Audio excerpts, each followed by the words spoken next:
தேர்தல் முடிவுகளின் முன்னணி நிலவரங்களின் அடிப்படையில் ஹரியானாவில் பாஜக முன்னிலையில் இருக்கிறது. கூடுதல் விவரங்களை இணைப்பில் காத்திருக்கும் செய்தியாளர் ராஜகுமரன் வழங்க கேட்கலாம். ராஜகுமரன், காங்கிரஸ் கட்சிக்கு தற்போது பின்னடைவு ஏற்பட்டிருக்கிற நிலையில் இது தொடர்பான முழு விவரங்களை பதிவு பண்ணலாம்.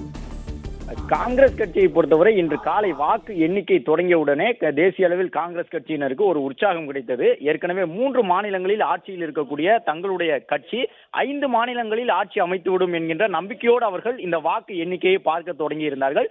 குறிப்பாக ஹரியானா மாநிலத்தினுடைய முடிவு காங்கிரஸ் கட்சிக்கு மிக முக்கியத்துவம் வாய்ந்ததாக இருக்கும். ஏனென்றால் ஹரியானாவை பொறுத்தவரை பூகோள ரீதியாக அது டெல்லியை ஒட்டி இருக்கின்றது. குருகிராம் உள்ளிட்ட மிக முக்கியமான தொழில் நகரங்கள் இருக்கக்கூடிய மாநிலம் ஹரியானா. ஹரியானாவில் வெற்றி பெறும் பொழுது அது டெல்லியில் நடைபெற இருக்கின்ற சட்டசபை தொகுதியில் மட்டுமல்லாமல் அடுத்த ஆண்டு பஞ்சாபில் நடைபெறுவதாக இருக்கக்கூடிய அந்த சட்டசபை தொகுதியிலும் பஞ்சாப், டெல்லி என்று 2 பகுதிகளில் மிக முக்கியமான நேர்மறை விளைவை காங்கிரஸ் கட்சிக்கு ஏற்படுத்தும் என்பதன் காரணமாக ஹரியானாவில் பெறப்போகின்ற வெற்றியை மிக உற்சாகத்தோடு கொண்டாட வேண்டும் என்று காத்திருந்த காங்கிரஸ் கட்சியினருக்கு தற்பொழுது பாரதிய ஜனதா கட்சி ஒரு மிகப்பெரிய அதிர்ச்சியை கொடுத்திருக்கின்றது. தொடர்ந்து பாஜக முன்னிலை பெற்று வருகின்றது. 46 இடங்களில் காங்கிரஸ் பின்தங்கி இருக்கின்றது ஹரியானாவில்.